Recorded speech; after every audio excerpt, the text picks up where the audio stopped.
Okay mga kababayan, Chris Ulo po at welcome back po ulit dito sa ating YouTube channel. Okay ito mga kababayan, update ho tayo rito sa buhay ho ni Attorney Baligod. Masarap pala i-content ito si Masarap pala ito i-content si Attorney Baligod Attorney Baligod, parang napapamahal ako sa iyo Okay, ito mga kababayan, mga ka-analyze. Okay, kung naalala nyo, kanina lamang, meron ho tayong in-upload ho na video na kung saan ay in-interview, ito ng Banateros dyan ho sa programa nila dyan sa SMNI. Akala natin ho, mga kababayan, mga ka-analyze, dyan na ho yung huling pagkakalat ni Attorney Baligod. About ho dyan sa pinapakalat ho nila na issue, dyan ho sa ginawa niyang press conference kasama ho itong 18 ex-marines or ex-sundalo na kung saan ay binalot ho ng kontrobersyal dahil ang dami hong napansin ng netizen ng mga butas pati ho doon sa ilang ex-marine ay hindi raw ho talaga miyembro ho ng kasunduluhan. At yung mga inilabas ho nilang larawan ay may mga katanungan ho ang mga netizen, nagkalat ho sa mainstream media at social media. At itong mga larawan ho na ito ay wala pa hong hindi pa ho na-check. Hindi pa ho napapa-authenticated ho ito. Wala pang authentication. Kahit ho sa PNP or NBI, wala. Basta ay ibinalandra lang ho nila dyan sa press conference. Ay bago ho kasi ito si Attorney Baligod, mga kababayan, mga ka-analyze, bago ho napadpad ho dyan sa programa ho ng SMNI na kung saan in-interview ho siya ng mga Banateros, ay marami na ho nalibot ho itong TV News Network. After ho ng kanyang press conference na bit-bit niya ho yung 18 ex-marines. Ang dami na ho nalibot ito ng mga TV News Network. Halos lahat ho ay nag-viral trending kasi imbis na ho siya ang mag-drive doon ho sa usapan nila ng kumakausap sa kanyang radio commentator or radio broadcaster, news anchor. Imbis na siya ang mag-drive, siya ang magdala ng usapan, siya ho ang dinala, siya ho ang dinrive.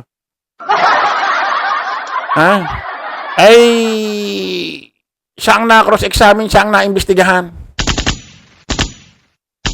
Kumbaga sa chess, namate ho, mga kababayan.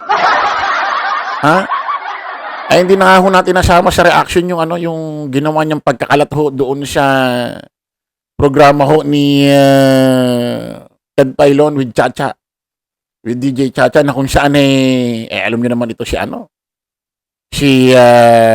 Ted Pailon. Pag ito nag-interview akala mo kausap mo abogado. Para kang iniimbestigahan, sinusubok ka, ino-cross-examine ka. O akala natin, huli na ho yung ginawang pagkakalat ho ni Attorney Baligod dyan ho sa SMNI, dyan ho sa pag-interview sa kanya ng mga Banateros. Ay, humirit pa. Doon ho sa Jessica Soho. Ito hong 18 Marines, or ilan ho dyan sa 18 Marines, kasama ito si Attorney Baligod, nagkaroon ho ng pagkakataon, makausap, ma-interview sila ni kapuso mo, Jessica Soho. Ano naman nangyari? Namati na naman. Walang kadala-dala ito si Attorney Baligod. Pero bago ho natin simulan yan, pakinggan nyo muna ho ito. Kayo na ho humusga. Dito muna sa unang video na kung saan talagang masasabi mo na sinungaling itong si Attorney Baligod at may butas talaga yung kanyang mga pahayag. Harap-harapan, nagsisinungaling Buti sana kung yung ginawa niyang press conference dyan, kasama ang 18 Marines, hindi ina-record. Ang problema rito kay Attorney Baligod, mahina yata ang memorya, hindi niya alam. Yung mga sinabi niya doon sa press conference, conflict doon sa mga sinasabi niya, sa mga interview sa kanya ng mga TV News Network. Ano ko na? Pakinggan nyo ito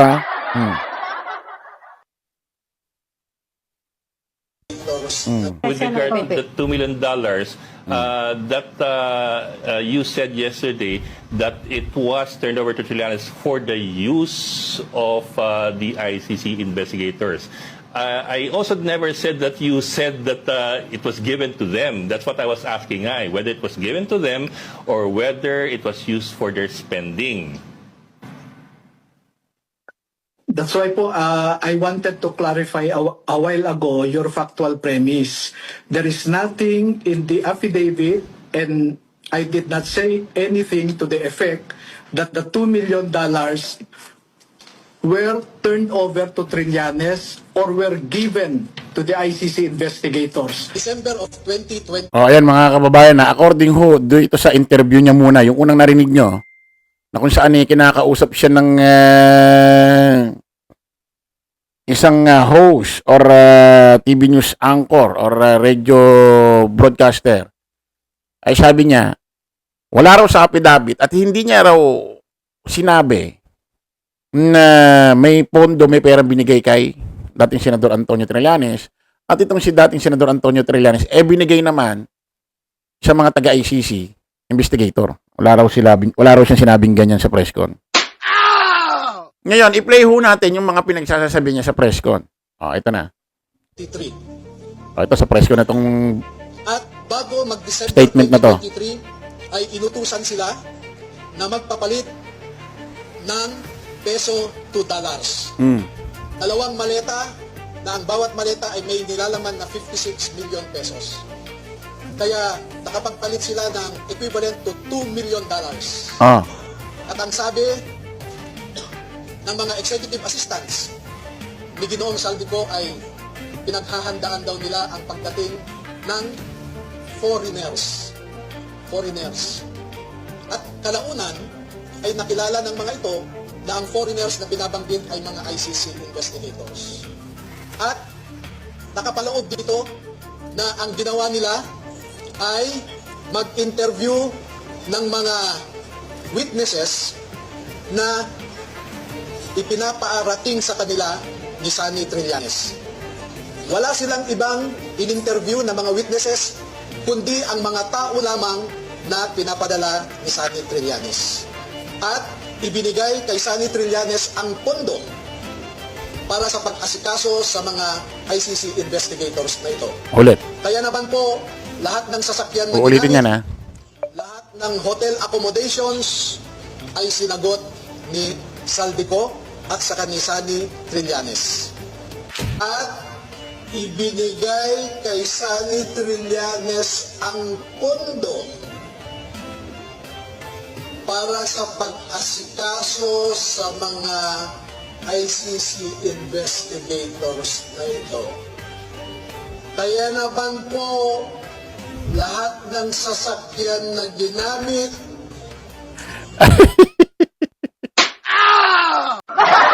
Ayan ho mga kababayan, no? Conflict ho yung sinasabi niya doon sa mga nag-i-interview sa kanya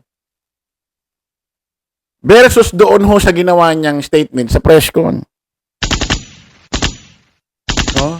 Sabi niya, nung una, wala raw siyang sinabi. Ayan, pakinggan niyo ulit. You said yesterday that it was turned over to Trillanes for the use of the ICC investigators. I also never said that you said that it was given to them. That's what I was asking, whether it was given to them or whether it was used for their spending. That's why po, I wanted to clarify a while ago your factual premise. There is nothing in the affidavit, and I did not say anything to the effect that the $2 million were turned over to Trillanes or were given to the ICC investigators.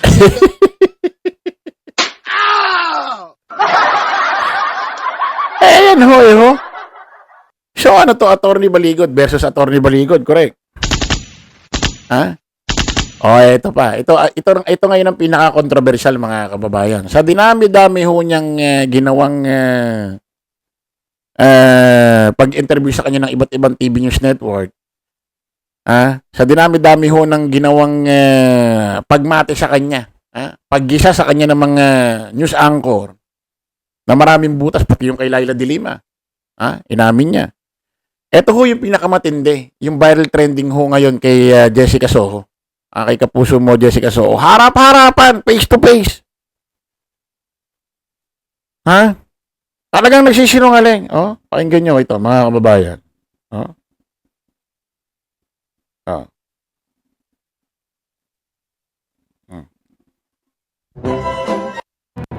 Ay napasok kay Congressman Zaldico. Nag-start po ako ng work kay Kong Saldi. Hindi pa siya congressman. Din kausap siya ni Kong Romualdez na maging APRO 2022. 2022, nag-start na po yung security. Then, nagde-deliver na rin po kami ng mga basura na sinasabi nila sa mali-maletang pera.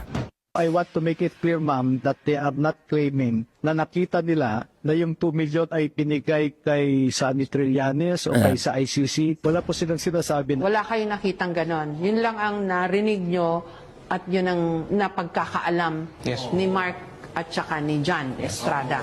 Few moments later. Klaruhin ko lang po yung sinabi niyo ho kanina, for emphasis lang po. Si Trillanes, as far as they are concerned, nakita lang nila sa meetings, tama po. hindi lamang po yun. Nakita rin nila nabibigyan siya ng pera, nadedeliveran siya ng pera. Tila naging taliwas ito sa nauna nilang pahayag na hindi raw nila nakitang inabutan ng pera si Trillanes. Pero actually, unless it's proven that Ano ba? Ano ba ito? Ano ba ito pinagkukuha nyo?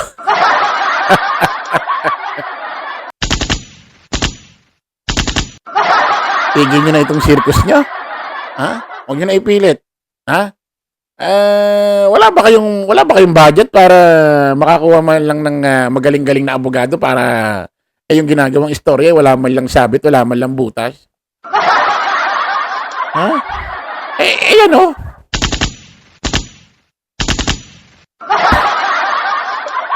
Ano masasabi nyo? Ayan o, face to face, harap-harapan na. Pinaikot lang kayo ni kapuso mo, Jessica Soho eh. Ay siguro, ganon, dininay mo Maya-maya, ibahin ko muna topic. Tapos nung bandang dulo na, tsaka niya binalikan, iba na yung sagot. Mate. Mga didi-shit. Ay, tatanga-tanga na naman kayo.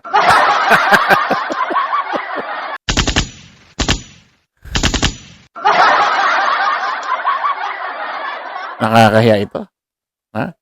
Paano magiging mukhang consistent or magmumukhang relevant itong mga pinagsasasabi ni Attorney Baligod at kasama itong mga 18 Marines? Lunes, iba sinasabi. Martes, ibang sinasabi. Miyerkules, may sasabihin na naman, conflict doon sa sinabi sa Lunes sa Martes. Ano yan? Ay, ano masasabi niyo rito mga kababayan? Kita-kita na lang ulit tayo sa panibagong vlog. Maraming salamat.